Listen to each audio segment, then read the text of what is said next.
Hey, what's going on, guys? My name is Dr. Boyce Watkins, and I wanted to hop in real quick and talk to you guys about what's going on with this interesting thing with Travis Scott.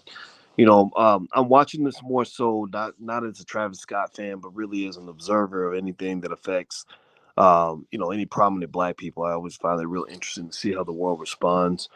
When a Black man does something that is questionable or a mistake, and so I've been following Travis Scott and his whole situation at Astroworld, which has been just a complete mess. And I talked to you guys about it earlier today, and I sat around for a few minutes, for about maybe 20 minutes, and I just watched video after video just to kind of get the background of all of this. Because before that, I'll be honest with you, I never paid much attention to Travis Scott. I mean, the dude. I don't know if he's trying to look like he's high or what, but he's married to a Kardashian. That ain't my thing.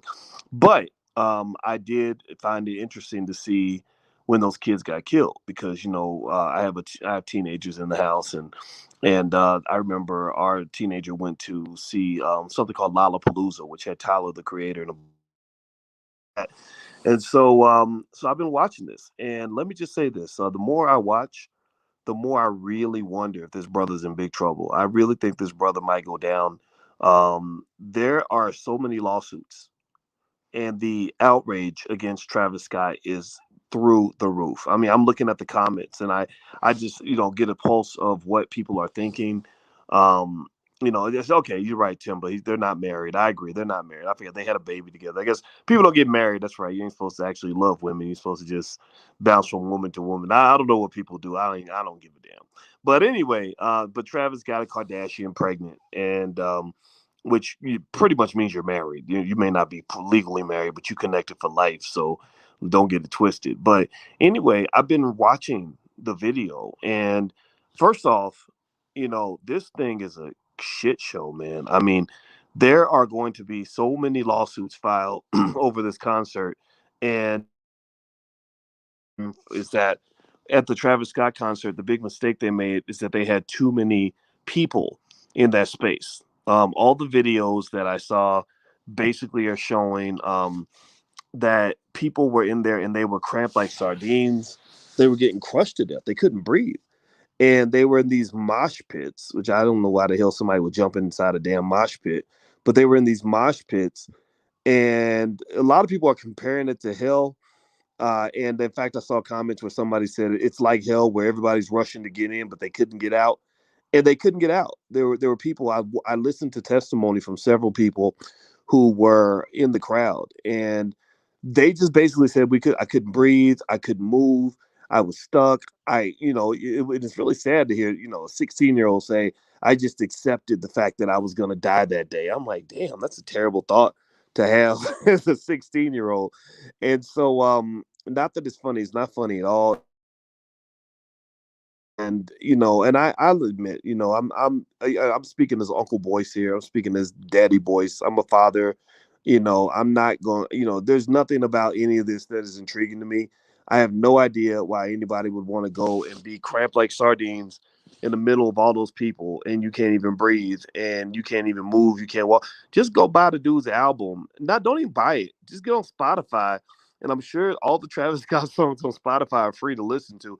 I don't know why you have to be there in the middle of all those people. The other thing that's really funny to me is remember just a few months ago, everybody was talking about how dangerous it was with COVID. Remember that thing called the pandemic that's supposed to be out there? And all the politicians were like, oh no, COVID is going to kill everybody. You can't social distance. Blah, blah, blah. There was no social distancing. Literally, people were up your butt. Like people were climbed on top of each other. That's why I never took the pandemic stuff all that seriously to begin with, because they, one minute they tell you you're gonna die if you talk to your neighbor or bug, and the next minute they're just openly allowing concerts where people are so cramped together that they can't even breathe. So I just honestly the whole time I knew it was kind of a bunch of BS. I knew it was kind of silly, and it doesn't mean it wasn't real. It just means that they make things real that they want to be real. And there's a big sort of game played in media, just this mind control thing. Mind control, not just in terms of the pandemic and how they got people moving like sheep during the pandemic and following their instructions. It's like red light, green light. Okay, now we want you to go out and spend money. No, now we want you to socially distance and not talk to each other. Now we want you to go and get back together again. Now we want you to go protest in the street. Now we want you to socially distance again. Now you can't go get a job if you don't get this jab, you don't put this stuff in your body, you can't have a job. And it's crazy. And really I was looking at this Travis Scott thing and I was thinking about things like hero worship. And I just, I'm gonna tell you, I get it. I mean, it's fine. They're artists and whatever, but what is so special about another person that's gonna make you sit there in a crowd full of people like that? I mean, you got pickpockets, rapists, nasty ass people, and you're all cramped in there like that, like little sardines. Also, you all can sit there and look at a man standing on a damn stage. I don't know. I mean, maybe there's something magical about the music. I mean, I know historically we've always admired our artists, but I feel bad. Like you had this poor kid who Travis Scott told him to jump off a balcony, and the poor kid jumped off the balcony. Now he's paralyzed for life. Teach your kids to be leaders, man. Teach them to be leaders and not followers. Because this is crazy to me. This is silly to me. I mean, the fact that this dude, and I'm not even so mad at him, to be honest with you. I mean, I'm not saying he's not at fault. I mean, he's gonna get his butt suit off. Believe me, and I don't really have sympathy. I mean, I don't care. It's his life. Honestly, it's his. But I'm just sitting there thinking, I mean, come on, man. Really? This dude told you to jump off a balcony and now you're paralyzed for life? Where is it that we learn enough about who we are that we're not following around people like blind little sheep?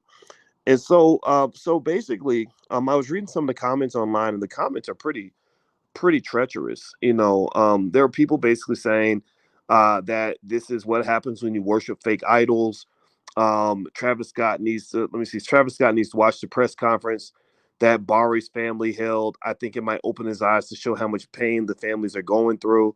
I saw some other comments like we're literally being auto-tuned to death every day.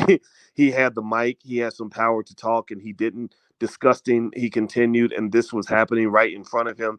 So sad, these families are going through so much pain. He needs to be held accountable for this. Let me see if some more. I just grabbed some random comments because everybody's mad at this dude. It's really interesting. People need to confront what's going on in the music industry. Another person says, not sure if anyone saw SZA's set, and she had zero issues, but continued to ask if the crowd was okay, if everyone was good, and she wanted for a response. Her set was before his, and she said the energy was off and felt weird. Yeah. So basically, here's what's going on. Here's what I'm seeing right now. Here's what I'm seeing brewing. A lot of people are angry. A lot of parents are mad about their kids. I don't know if there's any parents in the building. Let me know if you're a parent.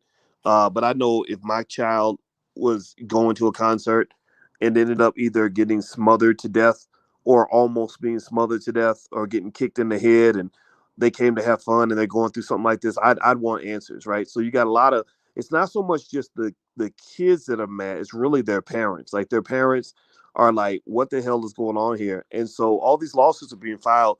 This dude is going to make $1 billion for attorneys. I kid you not. They're going to sue the shit out of him. They're going to go after him. They're going to go after him like OJ Simpson. Because remember OJ killed one white woman. He killed one allegedly, right? Allegedly, got to say allegedly, right? But he was found not guilty. He wasn't found innocent. Now he was found not guilty. Those are two different things. Don't forget that.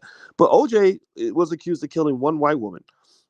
This brother's gonna have 9 bodies on his back, and I think that what they're kind of looking at now is the fact that he rapped about how dangerous his concerts were, and he sort of almost took pride in the chaos and kind of urging it on, and I don't. But here's the thing though, right? I don't really know how much of this can be completely laid on his back, given that it seems that the number one factor here, here's what I'm really seeing that I think really messed it all up, is that they sold too many damn tickets. It was just greed. It was the fact that you sold 50,000 tickets, maybe you 1,000, and let people breathe, right? Like you literally sold every ticket you could possibly sell to make every nickel you possibly could, and now you're gonna lose every nickel that you've ever had. So maybe that's the message in all this, because I'm gonna just tell you the truth. As much as I'm not a fan of Travis Scott and I don't care, honestly, his life matters Almost nothing to me. I don't know the guy. I don't have any reason to care. I care about the victims, right? I care about the poor children that were being misled. Um, but I don't really think he was responsible for the fact that they oversold those tickets, and I don't think that he knew. Now, where he could be held responsible for is the fact that he did urge the crowd on, and he urges them to get wilder, and he continued to perform even after people were in the crowd dying and passed out and trampled on and knocked down and everything else.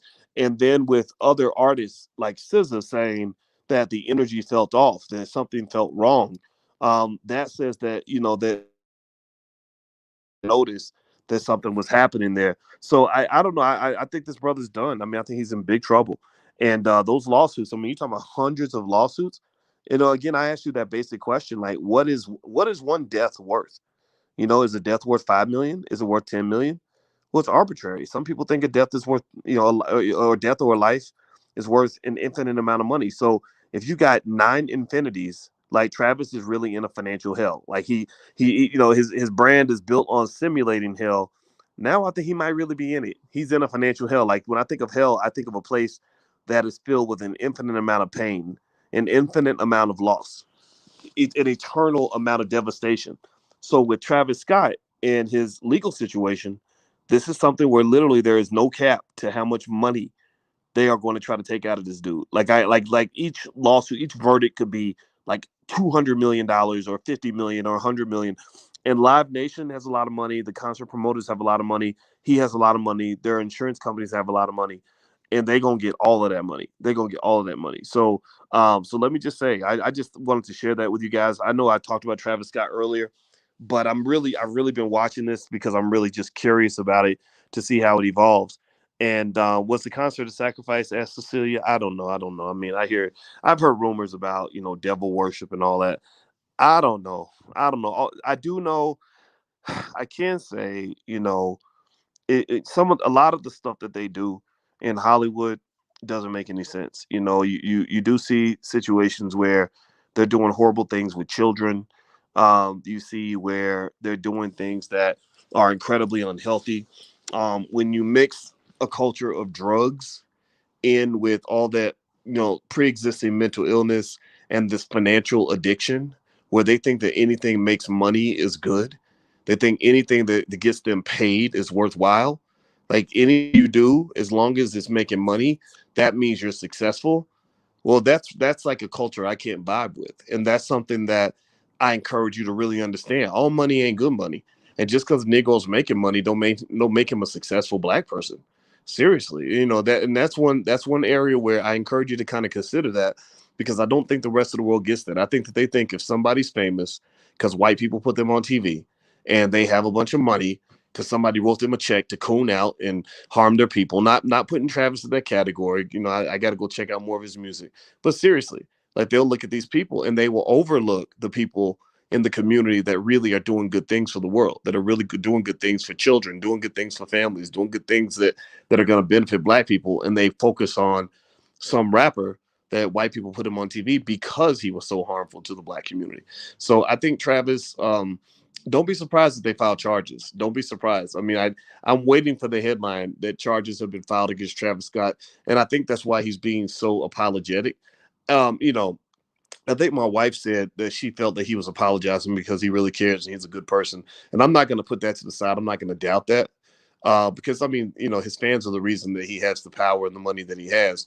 But I think that he was being apologetic because they probably immediately called in a damage control team who gave him specific instructions on exactly how to respond and how to make that appear authentic, because they knew that he was in deep shit. And so I think that there could be charges filed. When you got white kids showing up paralyzed and dead. Again, hip hop wasn't dangerous when it was killing black people, not in the minds of America. But when if you start having white kids dying, oh, that's a whole nother level. That's a whole nother level. So he's in big trouble. And I'm reading the comments and just looking at what white people are saying about him. They're talking about this dude like he's public enemy number one. Like he's getting the OJ Simpson treatment. I haven't really seen black man really being hung out like that really since OJ, to be honest with you. Like that's how long it's been. I just got to have to think about some other examples. So he'll be out apologizing again and again and again because y'all know what it is, the Negro apology tour. But then again, when people die, maybe that is worth apologizing for. So that's not like a Nick Cannon type situation. Like you really need to, if you kill people, or people die at your concert, then there is some remorse that needs to be expressed. So I don't doubt that, but I do think that the financial liability is going to be tremendous, and I don't know if you're gonna hear from this guy again. But anyway, I gotta go, guys. I just wanted to come in and chime in with you and tell you what I've been seeing. And by the way, I did a great interview this week with Judge Joe Brown and Dr. George C. Frazier, and the interview's out on Spotify, from what I understand. So I imagine if you go and search for our names on Spotify or all other platforms, you can find it. It was a great conversation. We talked for a couple hours about authentic blackness. Judge Joe Brown don't take no shit. He's a real black man, a great man. I look up to him. I admire him immensely. And my Mount Rushmore of black men. He's one of the greatest black men ever. He's made millions of dollars. He's written books that are read by every HBCU in the country, and he's a wonderful mentor. And he also understands the importance of connecting as a way to succeed. So we all got together, and it's an honor to talk to these guys. And so if you want to go check out the interview, you can go on Spotify and check it out. All right, guys, I'm about to get out of here. I hope you have a wonderful, wonderful night, and it was fun talking to you. And I'll pack in again pretty soon. And also, by the way, this weekend we're doing an event for free in the Black Business School called Black Experts Unchained, and that's for anybody that wants to be a social media influencer, a coach, consultant, public speaker, any of those things, a content creator, all that stuff, or you want to create an online course. This event is free. It's this weekend. And I got together with some friends of mine who do it and do it extremely well, all those things. So feel free to join us. You can go to blackexpertsunchained.com. The URL's on the screen. All right, I'm out of here. Have a good day, everybody. I'll talk to you later. Peace.